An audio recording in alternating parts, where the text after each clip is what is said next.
Sharjah അന്താരാഷ്ട്ര പുസ്തകോത്സവത്തിന്റെ ഉദ്ഘാടന ദിവസം മുഖ്യാതിഥിയായി എത്തിയ മലയാളത്തിന്റെ കവി സുഗതകുമാരിയോട് പശ്ചിമേഷ്യയിലെ എഴുത്തുകാർ ആദ്യം ചോദിച്ചത് കമല സുരയ്യയെക്കുറിച്ചാണ്. കമല സുരയ്യയുടെ അന്തർദേശീയ സ്വീകാര്യതയും ഇസ്ലാം മതവും അതിന് കാരണമായിട്ടുണ്ടാകാം.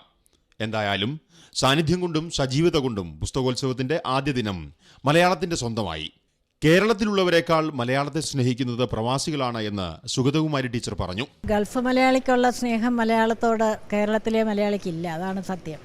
എന്താണെന്ന് വെച്ചാൽ ഞങ്ങളിങ്ങനെ ഇംഗ്ലീഷിൻ്റെ പുറകെ ഭ്രാന്ത് പിടിച്ചിപ്പോൾ നടക്കുകയാണ്. അത് ഇംഗ്ലീഷ് നല്ല ഇംഗ്ലീഷല്ല വേണ്ടത്, ഈ IT ലാംഗ്വേജ് മതി ഇപ്പോൾ. ആ വിധത്തിൽ വളരെയധികം ഈ ഭൗതിക സുഖങ്ങളുടെ പുറകെ അങ്ങോട്ട് പോയി ഒരുപാട് പാശ്ചാത്യവൽക്കരിക്കപ്പെട്ടുകൊണ്ടിരിക്കുന്ന ഒരു സമൂഹമായിരിക്കുന്നു ഇപ്പോൾ. മലയാളത്തിൻ്റെ പ്രാധാന്യം വളരെ കുറഞ്ഞിരിക്കുന്നു, മലയാളം അവഗണിക്കപ്പെട്ടിരിക്കുന്നു. 4 വരി കവിത ചൊല്ലാൻ നോക്കുന്ന ഒരു ഹൈസ്കൂൾ കുട്ടിയെ പോലും ഇപ്പോൾ കാണാനില്ല. പുസ്തകശാലകളിലും മലയാളം പ്രിയപ്പെട്ടതാകുന്നു.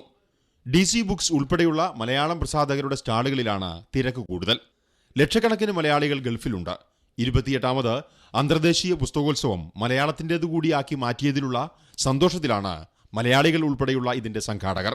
എനിക്ക് വളരെ സന്തോഷമുള്ളൊരു കാര്യമാണ് ഈ പ്രാവശ്യം നടന്നിട്ടുള്ളത്. കാരണം 26 വർഷമായിട്ട് ഡിപ്പാർട്ട്മെൻറ്റ് ഓഫ് കൾച്ചറിൻ്റെ ഷാർജ ബുക്ക് ഫെയറിൽ പ്രത്യേകിച്ചും അതിൻ്റെ ഫോറിൻ വിഭാഗം ഹാൻഡിൽ ചെയ്യുന്ന ഒരാളെന്ന നിലക്ക് എൻ്റെ ഒരു വലിയൊരു സ്വപ്നമായിരുന്നു നമ്മുടെ മലയാളിയായിട്ടുള്ള ഒരു എഴുത്തുകാരിയെ അല്ലെങ്കിൽ എഴുത്തുകാരനെ ഷാർജ ഗവൺമെൻറ്റിനെ കൊണ്ട് ഇൻവൈറ്റ് ചെയ്യിക്കുക, അത് വിജയിപ്പിക്കുക എന്നുള്ളത്. അത് എനിക്ക് തോന്നുന്നു ഒരു പരിധിവരെ അത് ഒരു വലിയൊരു ആനന്ദം എനിക്ക് തന്നിട്ടുണ്ട് പേഴ്സണലായിട്ട്.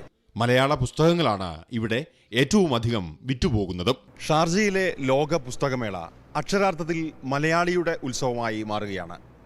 ഷാർജയിലെ എക്സ്പോ സെന്ററിൽ നിന്നും ക്യാമറമാൻ ജോബി വാഴപ്പിള്ളിക്കൊപ്പം കുഴൂർ വിൽസൺ, ഏഷ്യാനെറ്റ് ന്യൂസ്.